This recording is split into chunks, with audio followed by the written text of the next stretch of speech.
America, doesn't the boomer bashing feel good? Isn't it great to wake up, pick up your phone, and watch a 35-year-old man explain that the boomers ruined the country? He's got a coffee, he's got a ring light, and he's sitting in his apartment his mother co-signed for. And he's got a theory. I don't think it feels good. I am so sick of the boomer bashing. Not because I have a problem going after people in public. I don't. I think we should bring back public hanging. I'm all for public blame, public shame, put a name on it, put it on a screen, let everybody have a look. I'm in. If it's an actual accusation. But pinning your self-anger, your jealousy, and your own lack on a generation is not an accusation. It's just dumb. So let me ask you something, America. This generation of hoarders, market manipulators, selfish takers, the boomers, how is that the same generation that expanded social programs in this country to a level nobody had ever seen, and then never let a single one of them be repealed? Pick one. You do not get both. Either they're the greediest generation in American history, or they're the most generous one.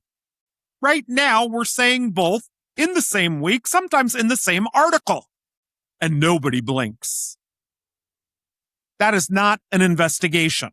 That's an itch, and the whole country is standing around scratching it. And tonight, I'm going to hand you one question that takes the whole thing apart. Show me the innocent move. Tell me what these people were supposed to have done differently. Hold on to that. We're going to need it a little later. But real quick, don't forget, if you're tuning in for the first time, I'm Chad Law, the last gay conservative, and America, this is common sense. If you've got a question, an argument, or think I've got this dead wrong, text 252-CHAD-LAW. I'll answer your texts in the after hours. For now, let's take this thing apart. I'm going to tell you how I got here, because I didn't go looking for this. I saw it online first, like everyone does, and I did what you do. I filed it under lunatics, this boomer bashing. The internet has a lunatic quota, and mine fills before breakfast. I figured boomer bashing isn't a real thing, it's fringe. Then I'm talking to my best friend, married to a man quite a bit older than her, and she started complaining to me about his boomer clutter.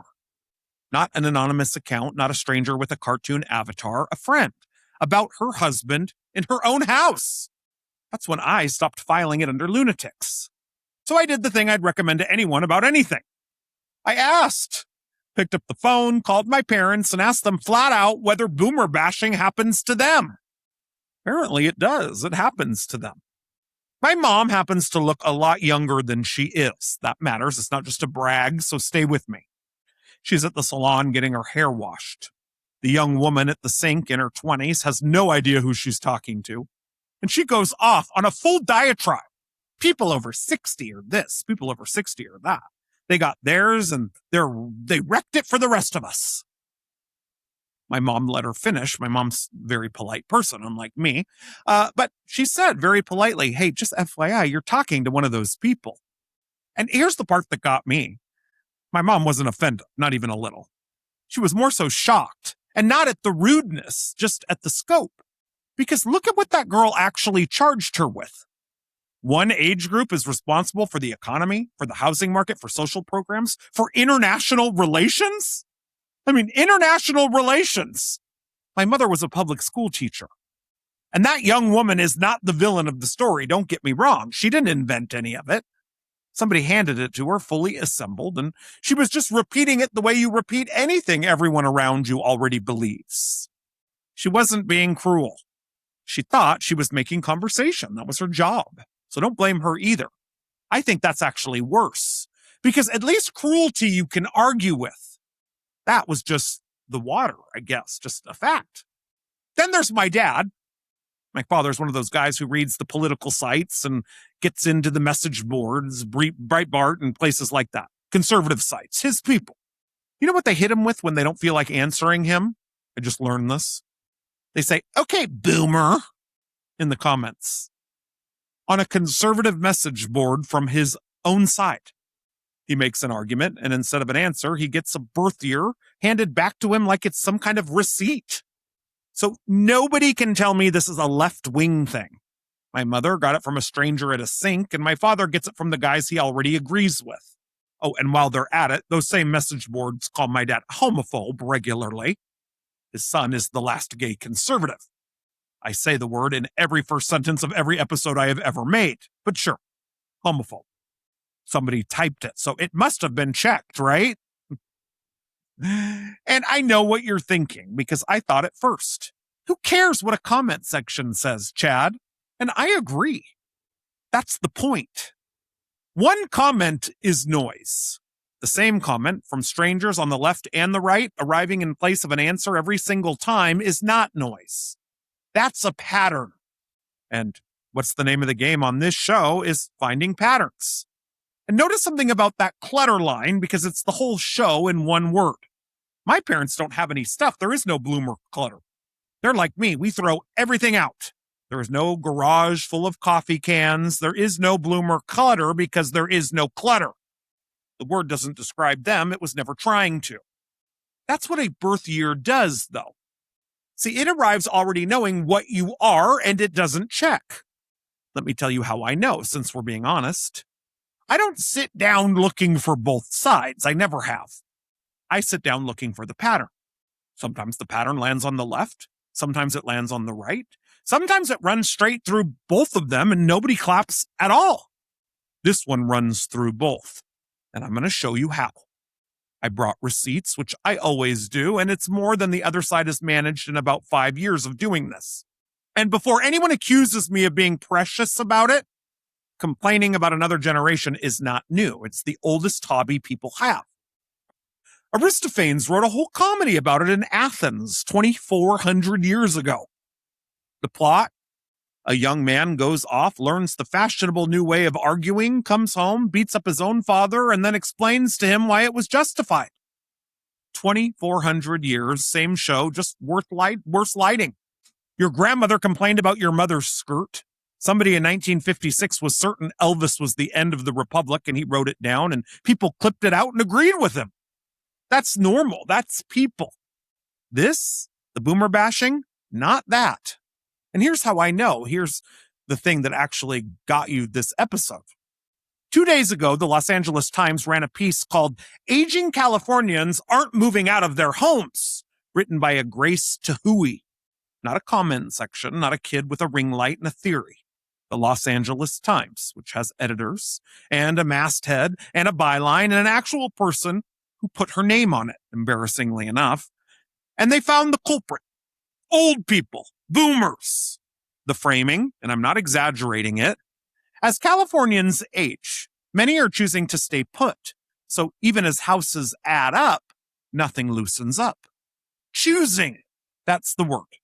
That's the word that had me pacing around my kitchen all night, because look at what it's doing.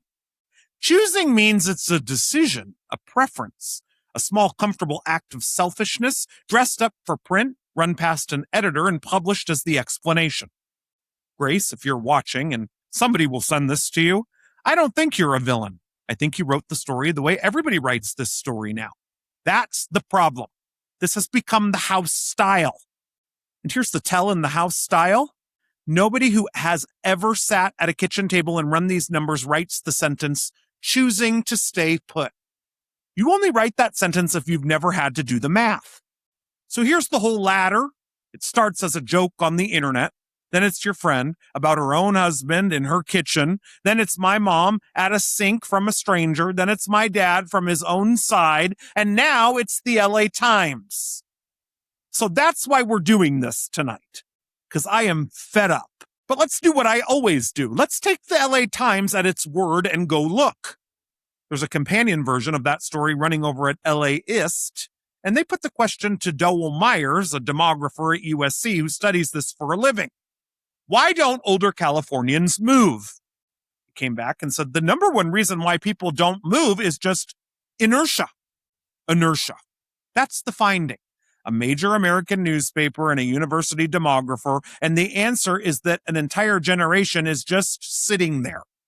Objects at rest. Newton's first law applied to your mother and grandmother.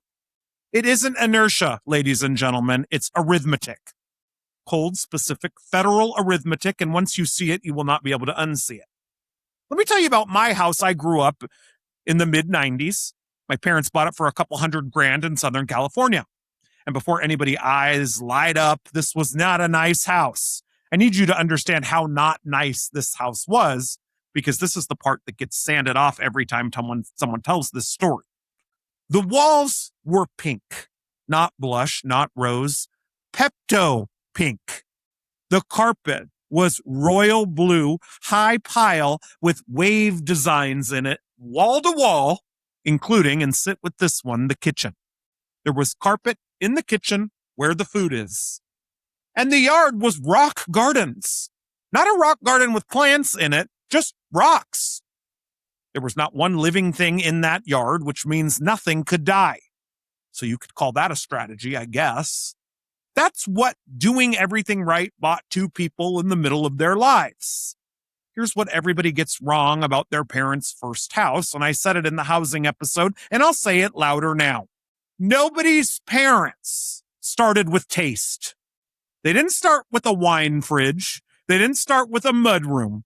There was a room where the mud went. It was called the entire house. Now, the instructions. My parents gave me and my sister and brothers the exact same advice they got word for word, because that's what you did. 4 lines. The whole American middle-class catechism recited to that generation by their parents, their church, their bank, and every commercial that ran between the innings.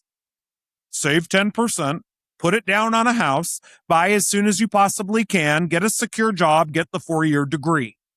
That was the deal. My parents went 6 for 6. They didn't deviate. They didn't get cute. They didn't day trade anything. They bought a house with pink walls, a carpeted kitchen, and they fixed one thing at a time for 20 years as the money showed up. A water heater one year, a bathroom the next, a kitchen once badly in a color I'm told was popular. And that house, like every other house on that street, like most of coastal California, is worth 7 figures today. They didn't do that. Let me be clear about who did, because this is where the whole indictment falls apart. My dad could not have manipulated a housing market if you handed him the market and a diagram. Houses in that part of the country outran inflation by something like 3-to-1. Their wages didn't do that. Their savings didn't do that. Nothing they earned did that. 40 years of policy did that, and my parents happened to be standing in the room when it happened. Some of you just did the math and decided I have rich parents. They're not. They're upper middle class people who worked a system that was handed to them exactly the way they were told to. And that 7-figure number does not mean what you think, because this is the load-bearing lie in this entire argument. Folks, you do not live large on home appreciation. An expensive house does not mean there is money. 2 completely different facts, and this country has welded them into one accusation. Folks, appreciation is not income. It's a number on a screen. You can't eat it, you can't spend it, you can't send it to a university. There are 2 ways to touch it, and one of them is dying. The other one is borrowing against it. That's what my mom did twice. My mom mortgaged that house, the one with the pink walls, twice to pay for college tuition for her kids. So when somebody gets online and starts yelling about all that boomer equity, all that wealth just sitting there, a lot of it isn't sitting anywhere. It already left. It went into the tuition of the generation doing the yelling. It's not in the house. It's in a diploma somebody's using to type with. And my mother, for a long stretch of it, was a single mom and a public school teacher. Hold on to that. We're coming back to it. And when we do, it's going to change how this whole thing sounds. Now, the part nobody outside California understands, and it's the most important fact in this argument, that house being worth 7 figures does not make you rich. It actually makes you stuck. Ask the obvious question. What are they supposed to downsize to? Downsize to what? In that county, the starter home, the entry-level, first rung, nothing special, this is where you begin house, runs well north of $1 million. So you sell your 7-figure house and you can't afford the cheap house down the street. The floor is above your head. There is no rung below you to downsize to. You know what the actual next step down in coastal California would be for my parents? A mobile home. That's the real answer. That's the next thing that exists. And there are fewer of those parks every year because they keep getting closed and redeveloped out from under people living in them. So that's the menu. stay in the house you can't maintain, or move into a park that's being sold to a developer. So when the LA Times tells me people are choosing to stay put, I want somebody at that paper to answer one question. Move where? Where are they supposed to go? And this isn't a fringe position. Housing Wire ran a piece in June about older Americans stuck in homes that no longer fit them, quoting a Northern California agent named Wendy Newman, who does this for a living. Her verdict on the aging in place? They're trapped there economically. That was her quote, trapped, from a realtor, not an advocate, somebody who sits at a kitchen table and runs numbers for a living. So the industry knows. It just doesn't make the headline because trapped doesn't get clicked and hoarding does. But I'm not doing a housing episode tonight. I did that one. Tonight, housing is just where you can watch this boomer bashing machine work. But let's read the actual law. When you sell your house, the federal government lets you keep some of the gain tax-free. Single, $250,000, and $500,000 if you're married. Those numbers were set in 1997. 1997, never adjusted, not once. Not for inflation, not for the housing market, not for anything. That number is old enough to rent a car. Congress has looked at it for 30 years and decided it's fine. Houses, on the other hand, have tripled and quadrupled, and the shield the government gave you has not moved $1 since the year Titanic came out. Everything past that line gets taxed. And in California, the state doesn't even give it the courtesy of a capital gains rate. California taxes it like a paycheck, like you went to work and earned it. And here's the one that made me put the pen down. If your husband dies, you keep the $500,000 for 2 years. 2 years from the date of death. Sell in month 23, you keep $500,000. Sell in month 25, you keep $250,000 and you're taxed on the difference. So let me say that as plainly as I know how. The United States tax code has an official position on how fast a widow should get over her husband. And the position is 2 years. Miss it because you were 74 and grieving and not in a hurry to make a real estate decision, and we bill you. Congratulations. But now finish the audit. Suppose she doesn't sell. Suppose she stays in that house until the end. Her kids inherit it. And because of a rule that basically pretends the house was bought on the day she died, they can sell it for the full value and owe close to nothing. So do you understand what we built? Honestly, under the law we have right now, the cheapest legal way for your mother to give you that house is to die in it. Somebody wrote that in a building with a flag on it. Other people voted for it. It's been sitting there for 30 years. And then we get online and call that same mother a hoarder for reading it correctly. My parents did move just this last year for one reason. My sister has kids and my mother wanted to be near her grandchildren. That's it. That's the whole motive. There's no clever financial story in it. And if you want to know how that was even possible, because in 2021, California finally let someone over 55 carry their property tax assessment with them when they move. Proposition 19, it passed with 51% of the vote. 51. So let's be honest about what happened in my family. My parents didn't move because they're better people than the ones who stayed. No. They moved because a ballot measure squeaked through by 1 point and handed them a door. Take that one measure away and they're still in that same house we bought with the pink walls. And some kid with a ring light is calling them hoarders because they won't move. That's the line item. That's the whole finding. They're not hoarding. They're complying. And the ones who can't move aren't choosing anything. They're stuck. They just don't have a door. The cost is too high and there's nowhere to go. So let me give the boomer bashing side its best number, their strongest one. I'll make the case for them right now. It comes from Redfin, and you've seen it whether you know it or not, because it gets recycled into a headline about every 6 weeks. Empty nest baby boomers own 28% of American homes with 3 or more bedrooms. Millennials with kids, about half of that. That's a real number, real analysis. I'm not going to pretend otherwise. Here's what it does not tell you. It counts bedrooms. It does not count people. It does not count money. And it does not know the difference between a family compound and a paid-off ranch house with a leaking roof and one person in it. It's a measure of square footage sorted by birth year, and we've been reading it as a measure of greed sorted by character. Watch for that move tonight. A number about assets gets reported as a story about a generation. Every freaking time. I'm tired of it. So let's check the charges. Let's do the thing nobody does. Charge 1, they wrecked the planet. That generation built the environmental movement. EPA, Clean Air Act, the first Earth Day, 20 million people in the street, most of them under 30. Charge 2, they only care about themselves. No, they created special education, disability access, children's health coverage, money voted for people who could never pay it back and never do a thing for them. They hoarded everything. They passed a prescription drug benefit and didn't pay for it. That's a man picking up the check for a table of 40 without looking at his own balance. And I want to be careful here because I'm not standing up here telling you the boomers were wonderful. They don't have to be good for my argument to work. No one does. It's not about good or bad. That's the whole point. I don't need anyone innocent. I just need charges to make sense. So ask it again, and this time how stupid the answer has to be. How is the greediest generation in American history also the one that voted the biggest expansion for help for strangers in American history? It isn't. It can't be.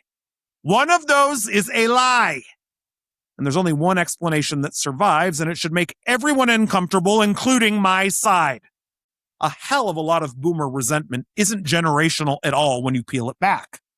It's a class argument wearing a birth year, thanks to this socialist uprising we see in the country. Because when you say the rich out loud in America, half the room flinches because half that room still plans on being rich. That's the one attack you're not allowed to run here because that's the main goal. So we found a word that means the same thing and doesn't sound like it.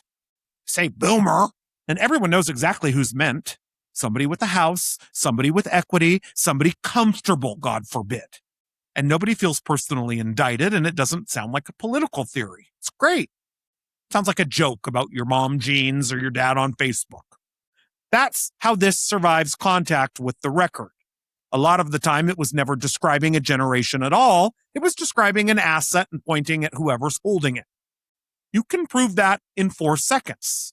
Go look at what that generation actually has. An enormous share of them have almost nothing.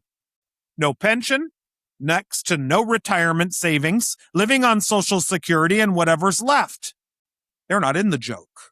Nobody makes a boomer joke about a 74-year-old renting an apartment in Bakersfield because he doesn't fit. He might be the same age, same politics, same taste in music, but he doesn't have an asset. There's your tell. The word isn't tracking a birth year, it's tracking a balance sheet and using the birth year as cover. Because in this country, you're allowed to hate a decade. You're not allowed to hate a class, even though they do, so they hide it. And one more, because it's the funniest one and almost nobody knows it. The most effective weapon against building housing in America is environmental review. NEPA and CEQA, C-E-Q-A, both 1970. CEQA was signed by Ronald Reagan, which I enjoy for reasons I don't need to explain to anyone. Those were that generation's proudest victories. Written to stop a freeway from being bulldozed through a neighborhood and a refinery from being dropped next to an elementary school. Good laws. Noble as hell. 56 years later, the Clean Air Act's main job is stopping duplexes. So when someone tells you the boomers broke housing, they're half right, but they're pointed at the wrong half. The law strangling supply is a progressive trophy, passed by the generation progressives now blame, doing exactly what it was designed to do to a target nobody saw coming. That's not a moral failing. That's a good law that aged badly. Happens to good laws every day. It's why we have the repeal function. And it's the entire reason it matters whether you're mad at a statute or mad at a birth year. Because one of those you can fix. The other is a pipe dream. Now, I want to read you a headline because it's a perfect specimen, and I mean that with some affection. Business Insider. Philippe Demotte. The housing shortage is getting no help from aging boomers. Getting no help. Like they're standing on the sidelines of a house fire with their arms folded. But go into that piece, which I know is a novel idea these days, but if you go into that piece, Redfin's own chief economist, Daryl Fairweather, is quoted saying something completely different from that headline. Her point is that we are not building housing that suits older Americans and that politicians ought to fix that, which would help everyone at every age. She's right. I agree with her fully. No notes. See, that is an accusation with a remedy attached, and I'd sign it. Now, look at what happened between her quote and the headline. She named a missing product. The headline named a defendant, a villain. That's the whole disease on one page. So we're done talking about boomers. Now we're talking about how blame works.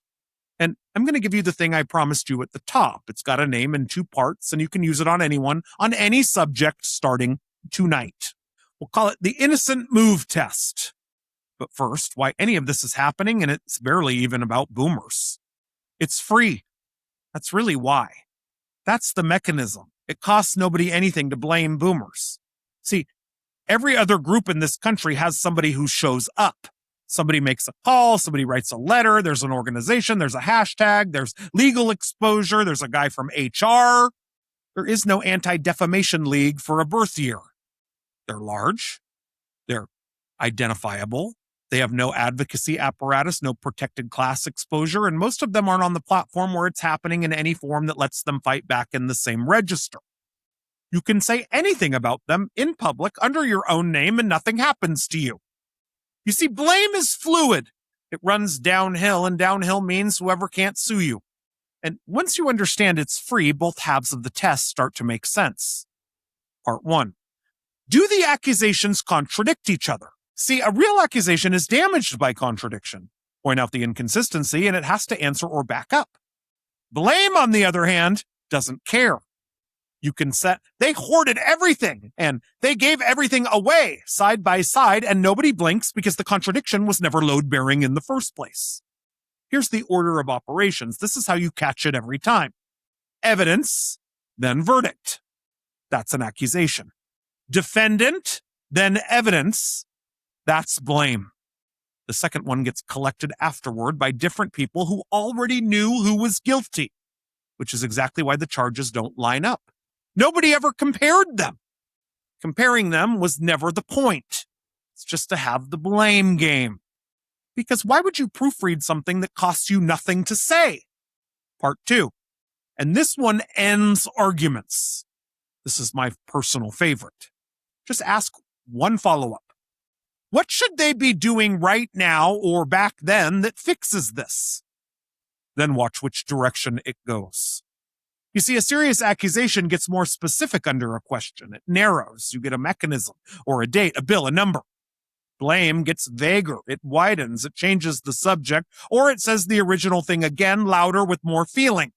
And this test has to be fair or it's worthless.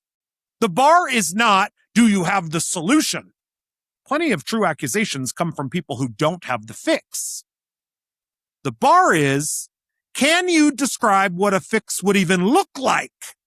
I don't have the policy, but here's what would count as one. That passes instantly. That's an honest person. But blame can't do that. It can't sketch the shape of a solution even in an outline because there was never a problem being analyzed. There was a feeling being discharged. So run it on my own mom. Sell the house? Guilty. You cashed out at the top and made it worse for everyone. Okay, so she stays in the house. Guilty. You're hoarding. Die and leave it to your kids? Believe it or not, also guilty. That's the greatest wealth transfer, largest inequality event in modern American history. Okay. Show me the innocent move. Show me what they could have done or could be doing right now to make it better. There isn't one. So we know that's not an accusation. That's a target with charges taped to it. So put that question in your pocket and use it on anyone. Use it on me. If there is nothing a person could have done that would have made them innocent, you are not holding an argument. You're holding a mood with a name attached. And now you know why nobody ever finishes that sentence. Everybody thinks it's laziness. It isn't. The silence is doing the work, ladies and gentlemen. And every honest answer either sounds monstrous out loud or it points at a statute. And the second it points at a statute, the fun stops. So you can't sneer at a tax code. It doesn't have a birth year. It doesn't have a Facebook page. It just sits there being fixable, which is the last thing anyone enjoying this wants it to be. Let's run the test on one that passes, because you know how I feel. A tool that I give you that only convicts the other guy isn't a tool. I did a whole episode saying the government is manufacturing the housing shortage. So what should they do about it tomorrow morning? Let's see. Legalize the small, ugly house. 5 words. No flinch, no subject change, no volume. You can disagree with me. You can tell me I'm wrong. You can bring me numbers and receipts. That's what it looks like when somebody actually made a real accusation. And here's mine on my own side, because I'm not running this test on people I disagree with and then hiding behind it. We do this with immigrants constantly. They're lazy. They won't work. They're on the dole. And they're taking all the jobs. That's my favorite. Both, same week, same rally, sometimes the same photograph. Nobody on my side blinks either, because it's the same machine and it's free. And the people it's aimed at also don't have anyone who shows up like the boomers. Same tell, same disease, just a different target. Blame immigrants, blame boomers. Again, blame feels great, but it helps nothing. So like I always do, I open the books. Boomers, they followed the instructions. They gave away more than anyone asked them for, and the case against them can't survive a single follow-up question. Everything comes back clean. And an audit where everything comes back clean isn't an audit, it's a press release. So here it is. I found the one thing boomers are actually guilty of us. They didn't teach us to be afraid of money. You see, that generation came from Depression parents. People who kept the twist ties, people who washed and reused a piece of aluminum foil until it was the size of a stamp. Scarcity was the water they swam in, and they passed it down hard because to them it was a survival skill. And their kids, my parents, your parents, and I would bet a lot of other parents, looked at that and made a different call. And this is not just my family, somebody counted it. U.S. Bank ran a survey with Morning Consult this summer, and today's parents are the first generation in this country where a majority actually talk to their kids about money. The first ever. That's happening right now this year. See, the silence isn't a boomer invention. They inherited it. What they added was the reason. They gave us the plan, save 10%, put a down payment on the house, get the job, get the degree. They handed us every bit of it. And they withheld the fear on purpose because they didn't want their children growing up with a sense of lack like they did. They wanted to provide. That was the point of the pink walls and the blue carpet, 2 mortgages, and the 30 years of making that house a little better every year so that we would never feel what they felt. You want to know how well it worked? Look at 3 of us, the kids. I'm the entrepreneur who'll spend his last 5 pennies chasing something. My little sister, she can stretch $1 past the limits of physics. And my youngest brother, Taylor, is the hoarder. He won't spend it. He won't stretch it. He just holds on. Same parents, same house, same no instructions, 3 completely different money brains. Because when nobody hands you a strict rule, you invent one. And what you invent is your temperament with a story attached. So there it is, the whole audit in one finding. The only thing you can really blame boomers for is overcorrecting. That's the charge sheet. That's all of it. They took the one thing that made their own childhoods heavy, and they decided their kids would never have to carry it, and they were so good at it that we grew up with no idea what carrying it even feels like. Overcorrection, not greed, not hoarding, not selfishness. They pushed too hard in one direction, and they did it on purpose, and they did it for us. Go ahead and put that on the indictment. I'll sign it personally. Oh, and by the way, that's your boomer clutter. This whole thing started with my friend calling her boomer husband's junk clutter, boomer clutter. Didn't even know that was a thing. The actual hoarder in my family is my youngest brother who hoards cash. But anyways, now, I told you we'd come back to my mom. I know you guys love my personal family stories. I don't do them very often. But my mom was a single mom. She's a public school teacher. And for years, she had to go to her own father, my grandfather, the man who spent 3 wars as a navigator in the Air Force, wanted to be a pilot and instead spent World War II and Korea and Vietnam telling other men where they were and how to get home, and retired at a rank he earned the slow, hard way. She had to go to that man and ask for financial help as a single mom. And I want you to guess how many of us kids knew. None. Not one of us. Not until much later when we were adults. She ate it in private on purpose, so her kids would never have to carry an ounce of it. That generation, the boomer generation, performed ease for all of us. They took the fear and the shortfall and the arithmetic at the kitchen table after we'd gone to bed, and they handed us a childhood that looked effortless. And now the belief that it was effortless is the entire case against them? You had it easy. I had it easy. That's the charge. That's the whole charge. The ease was the gift. It was the most expensive thing they ever bought us, and we entered it into evidence against them. And that kid from the top of the show, the one with the ring light and the theory and the co-signed lease, he's going to be 70 on a platform that never deletes anything, having personally established the precedent that when one generation is holding the assets and the next one can't get them, contempt is the correct response. He's not going after his parents. He's writing the case against himself. So here's what I want from you. One thing. Name the line item. Name it. Not the person, not the birth year, the statute. $250,000 set in 1997, never indexed. Go change it. A 2-year grief window in the tax code. A code that makes dying cheaper than moving. Environmental review used to stop a duplex. Nothing legal to build between a 2-story house and a mobile home park. Every single thing you're mad about has a name, a number, and a room where somebody voted on it. And I'll tell you why nobody hands you the line item. Because a line item requires work. Showing up, reading something boring, calling someone, losing a few times first. Blaming my parents is free. And boy, it feels good tonight. That's the trade. And look at what the country got for it. 5 years of this, tens of millions of posts, a whole vocabulary of boomer bashing. And not one law changed that makes housing or wealth building or saving or investing better for younger generations. It has been done before, though. That's the part that should make you angry. In 1983, Social Security was months from not being able to pay out, and a big piece of that fight got aimed straight at the boomers. They were the wave that was going to break it. Sound familiar? Then Reagan and Tip O'Neill, who agreed on almost nothing, sat down and fixed it. Raised the payroll tax, raised the retirement age slowly, and the people working at the time paid for it, including the ones you'd just spent a year being told were the problem. And here's what Reagan said when he signed it.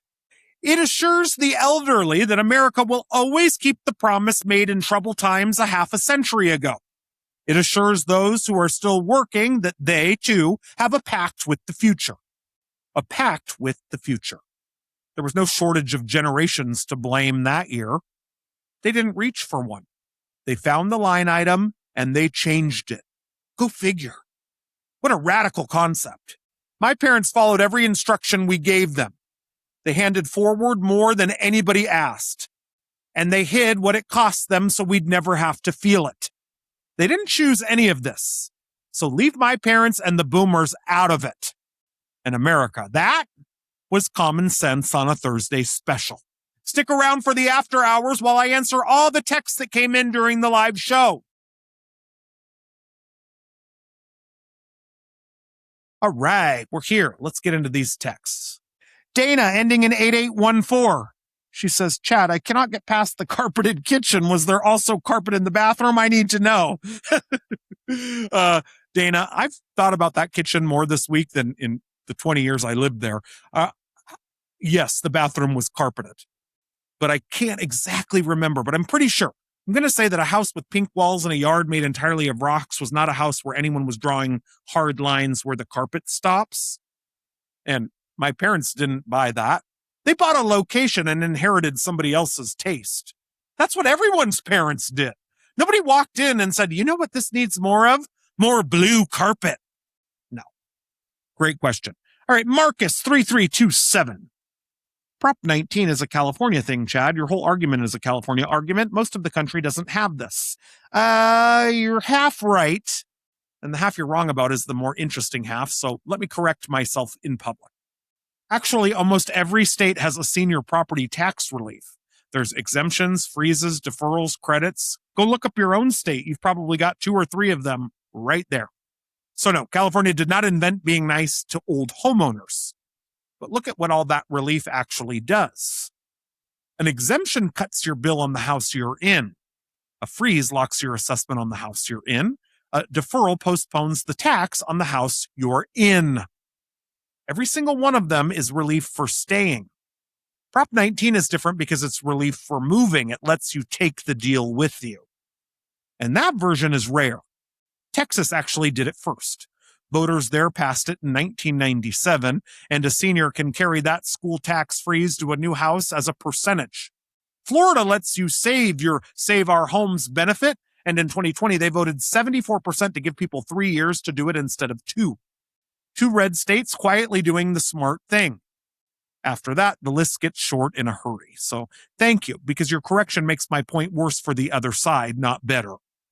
It isn't that America forgot about seniors. America built a nationwide system that pays them to stay exactly where they are, and then hired people to write articles calling it a choice. The federal piece doesn't move either. That exclusion number is the same in Ohio, same in Georgia, same in Montana. The 2-year window after your husband dies is federal. Dying can be cheaper than selling is federal. So everyone's standing at the same wall. California just cut the door in, barely by 1 point, 5 years ago. That's it. All right, great question. Renee, ending in 5902. Okay, so if not teaching us about money was the mistake, what am I supposed to do with my kids? I don't want them anxious about money. Renee, that's a fair question, and I don't have a clean answer, so I'll try to give you the honest one. I really don't think the mistake was protecting us. I think the mistake was assuming the lesson would show up on its own. My parents didn't hide the fear because they were careless. They hid it because they loved us, and they'd watched their own parents transmit it like a disease. That's a defensible decision. It's just that the fear wasn't only fear. Some of it was information. So I wouldn't hand your kids scarcity. Hand them the arithmetic. Let them see the trade-off without carrying the weight of it. Say the number out loud at the kitchen table sometimes. And I'm not a parent, so weigh that accordingly, please. I'm just the guy who spends his last 5 pennies, who needs a team of people to manage me financially. Let's put it that way. Trevor, ending in 4471. Your parents aren't downsizing, they're relocating. Sitting on that much equity is not stuck. Stuck is my rent going up again. Another one of these. Trevor, you're right on the first part, and I'm not going to pretend otherwise. Moving to be near your grandkids is a relocation. I never said my parents downsized. And your rent going up is a worse problem than anything I described tonight.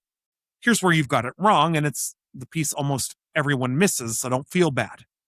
Equity is not the constraint. The floor is. If the cheapest house in the county costs more than what you're selling, or right around the same, then having $800,000 in equity and having $200,000 in equity put you in exactly the same spot. The parking lot. There's nowhere to go. Equity doesn't buy you a smaller house when there is no smaller house. It buys you a down payment on a problem that doesn't come in your size. And the reason you can't buy and the reason my mother couldn't downsize are the same reason. There's nothing cheap to buy. Same missing house. You're not on opposite sides of this. You're standing in the same line and somebody talked you into fighting the guy in front of you. Hi, I'm here. Try to nail me next time.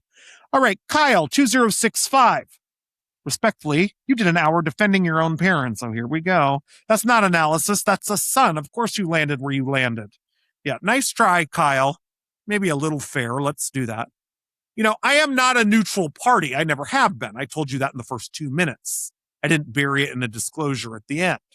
This is not balanced news. I'm not a media guy. I'm a conservative. But run the test on me. Ask me what would change my mind. Easy. Show me the generation acting as a block. Show me a vote where they moved together against everybody else. Show me the thing they hoarded and didn't hand down. Show me what my mother should have done differently, specifically with a date on it. You can't. Nobody has. 5 years of boomer bashing and nobody's produced it. Now you go. What would make you wrong? If the answer is nothing, you're not arguing with me, Kyle. You're scratching your anger itch. And if you don't treat that itch, it's going to come back stronger and more radical. Angela, ending in 7719. Serious question. When the boomers are gone, who gets blamed next? Gen X, obviously. And they're going to be thrilled because it'll be the first time anyone's ever noticed them. The target changes and the machine doesn't. That's what tonight was about. Somebody will be holding something somebody else can't get, and there will be a word for those people, and it'll be free to say, and nobody will check it, just like boomer bashing. The only thing that ever breaks it is one question. What should they be doing, or what should they have done right now that will fix your complaint? Ask it out loud this week. Watch what happens in the room. It's a lot of fun. All right, that's it. Go text someone who's over 60 and tell them how wonderful they are. God bless you, President Reagan, and as always, may God save America. It's wonderful. It's marvelous that you should care for me. Yes, you've made my life so glamorous. You can't blame me for feeling amorous. Oh, it's wonderful. It's so